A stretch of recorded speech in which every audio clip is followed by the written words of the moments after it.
Assalamualaikum Pak Camat. Waalaikumsalam warahmatullahi wabarakatuh.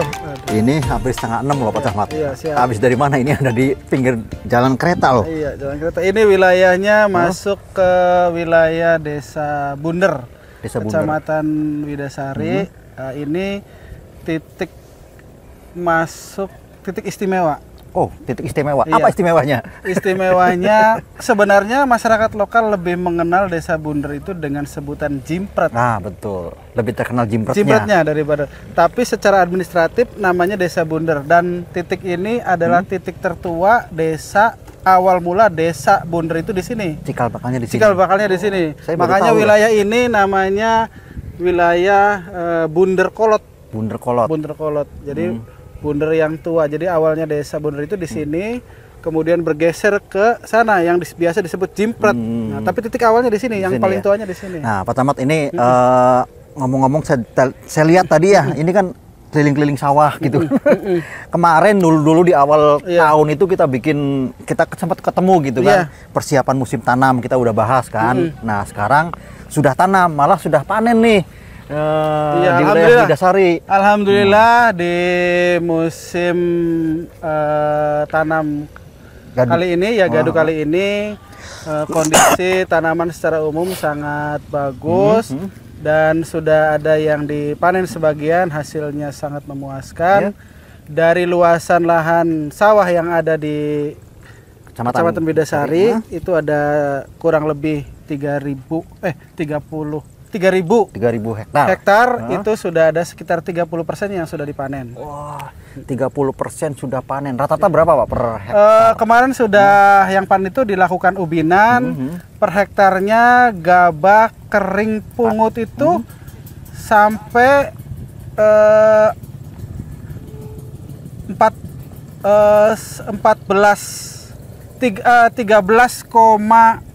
ya hampir 14 lah.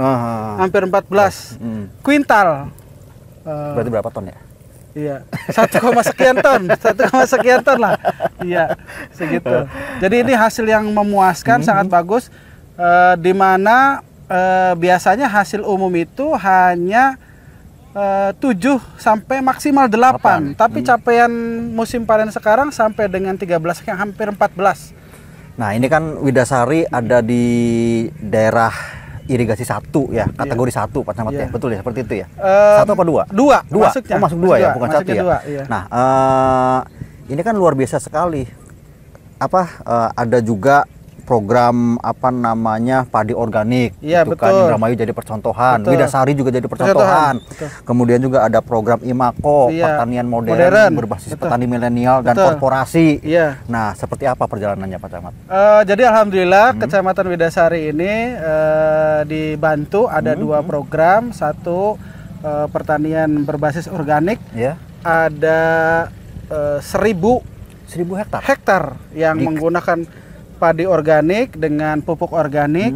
Ya, ini hasilnya sungguh luar biasa. Tadi yang saya sebutkan salah satunya yang sudah panen terlebih dahulu itu yang panen organik. Hasilnya luar biasa. Itu pertama panen ya? Pertama panen. Kemarin ada sebagian yang sudah panen. Nah, itu hasilnya luar biasa. Kemudian yang kedua, kita juga mendapatkan bantuan program yaitu program IMAKO. Ada di 5 kecamatan. Salah satunya di Kecamatan Widasari. Dari luasan 3.000 hektar tadi 1,5-nya itu di kita di Widasari. Jadi setengahnya berarti ya? Setengahnya dari program ini. Luar biasa sekali kalau menurut ini. Kita berharap program IMAKO yang ada di Kecamatan Widasari ini, kita dada-dada dulu Pak. Masinisnya dada-dada ternyata ya. Dari 3.000 hektar pertanian di Kecamatan Widasari, 1.500-nya atau setengahnya jadi program pertanian modern. Semoga saja ini menjadi keberkahan bagi petani Widasari. Ya, nah, kemudian juga saya lihat ini kan daerah irigasi daerah kategori 2 pertanian. Selain pertanian juga ternyata ada palawija. Betul. Ya? Jadi memang ini kebiasaan petani yang sebenarnya sangat bagus dari sisi produktivitas dan juga dari sisi pengolahan tanah supaya tidak jenuh. Jadi untuk menunggu nanti di musim berikutnya, di antara musim itu para petani berinisiatif tetap melakukan tanam, tapi tadi tanam palawija, diseling palawija. Saya pikir ini kegiatan yang sangat bagus. Tadi selain treatment tanahnya juga untuk mentreatment tanah supaya tidak jenuh hanya padi terus, dan juga produktivitasnya bagi masyarakat, karena memang palawija kan macam-macam. Nah, bisalah disebut sebagai penghasilan yang lebih pendek usianya daripada padi. Kalau padi kan sekitar 100 hari, 3 bulan. Nah, kalau yang palawija biasanya sebelum itu bisa dipanen dan bisa berulang-ulang seperti cabai dan yang lainnya gitu. Nanti di sini apa? Padi, palawija, padi atau padi palawija? Seperti apa? Berapa kali panen sih, Pak? Masih dua. Iya. Tapi mudah-mudahan nanti pada saat proyek modernisasi saluran sudah selesai dari BWS, Widasari berpikir positif untuk bisa panen 3 kali setahun. 3 kali? Iya. Kita penasaran pengen lihat ke sudut sawah sana nih, Pak. Iya. Kita lihat kayaknya di sana juga tempatnya enak sekali nih. Iya. Boleh sana ya? Boleh, ayo. Sebelum gelap nih, Pak. Iya, oke. Nah, Pak Camat, di belakang ini kan ada padi yang sudah siap panen nih. Iya. Tapi ternyata juga dalam pelaksanaannya kan para petani juga menemukan berbagai masalah nih, terutama hama ya, baik hama yang sekarang rame itu kan tikus.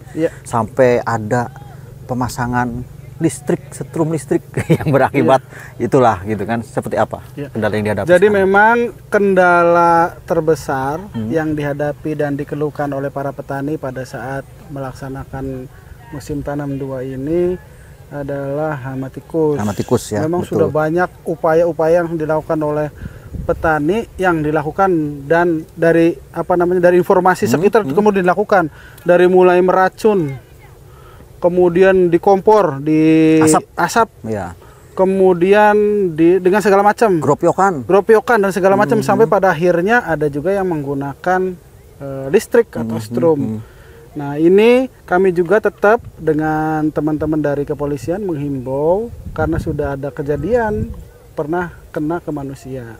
Ini kan mungkin dianggap efektif oleh teman-teman petani, tapi membahayakan manusia. Jadi memang kami juga menghimbau masih banyak cara-cara lain yang lebih alami untuk bisa mengendalikan tikus. Salah satunya di sekitaran setiap 100 hektar harus ada 1 titik rumah burung hantu. Nah, di kami juga ada rumah burung hantu.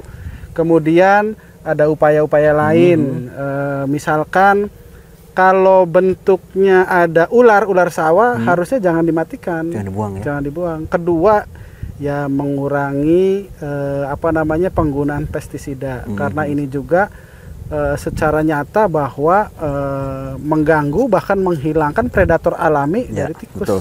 Gitu. Jadi tikus masih jadi musuh utama petani. Musuh utama petani. Tapi alhamdulillah ketika tikus nyerang memang tidak se ekstrim misalkan diserang oleh hama-hama lain. Misalkan ada wereng itu kalau nyerang kena itu bisa pusok. Tapi kalau tikus masih bisa di upgrade dilakukan penyemprotan ulang dan pemupukan ulang, bisa naik sama dengan yang lain. Pak Camat, di bawah pohon itu kayaknya lagi rame-rame nih. Saya jadi penasaran nih. Boleh. Apa itu yang rame-rame di sana? Ini saya bawa makanan otentik. Makanan otentik tidak ada di tempat lain, khas tapi ada ujungnya, sederhana. Otentik, khas dan sederhana. Boleh dicobain. Di dunia hanya ada di sini. Di dunia hanya ada di Bunder. Makanan khas, tidak ada di tempat lain, dijamin. Boleh kita ke sana? Boleh. Mangga, ayo. Nah, ini bapak-bapak lagi nyiapkan apa ini, Pak Camat? Tim hore. Ini tim hore. Menyiapkan makanan khas. Ternyata. Makanan khas yang rumusnya lebih nikmat ketika Pak Camat bisa jongkok? Oh, bisa dong. Nah, ini tadi makanan yang tadi dibilang otentik, sederhana, dan hanya ada di sini di dunia. Di Brazil nggak ada ya, Pak? Nggak ada, di Brazil nggak ada. Di Portugal juga nggak ada.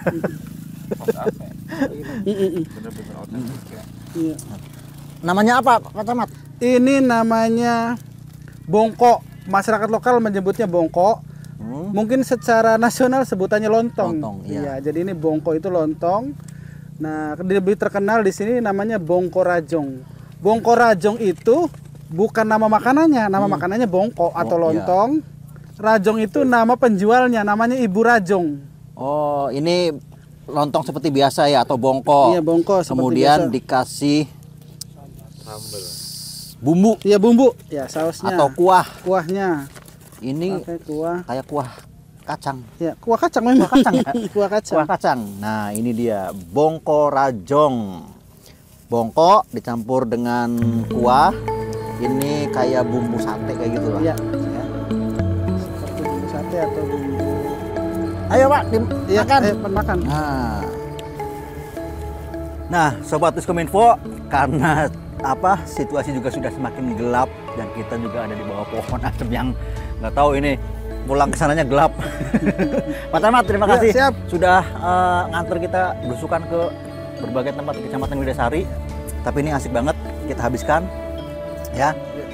Jadi itu dia Sobat Uskominfo, kondisi pertanian di Kecamatan Widasari dan juga ada kuliner yang otentik dan klasik di Kecamatan Widasari ini, ada bongko rajong. Sampai ketemu di liputan Uskominfo berikutnya.